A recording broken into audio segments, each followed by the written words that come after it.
સમાચાર બનાસકાંઠાથી પાલનપુરના જગાણા પાસે બોઇલર ફાટવાની ઘટના પ્રકાશમાં આવી। ઇજાગ્રસ્ત થયેલા 5 પૈકી 3 વ્યક્તિની હાલત ગંભીર છે।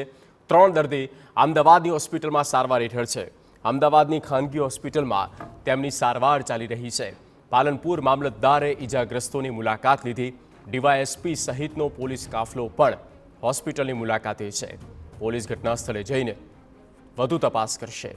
જગાણા પાસે ઈસુદુ ઓઇલ મિલમાં બોઇલર ફાટ્યું હતું। 3 લોકો 90%થી વધારે દાઝી જતા અમદાવાદ ખસેડવામાં આવ્યા। ગંભીર હાલતમાં વધુ સારવાર માટે તેમને અમદાવાદ લઈ જવામાં આવ્યા છે। બનાસકાંઠા પાલનપુરનો આ બનાવ છે જ્યાં બોઇલર ફાટવાની ઘટના પ્રકાશમાં આવી છે।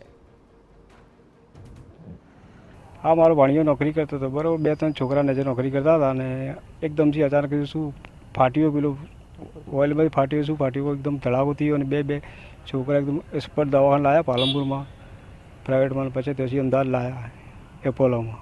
ઓકે, કેવી પરિસ્થિતિ એમની? હાલ પરિસ્થિતિ સાહેબ ગંભીર છે। એમ આપની આગળ કોઈ માંગ કોઈ ડિમાન્ડ?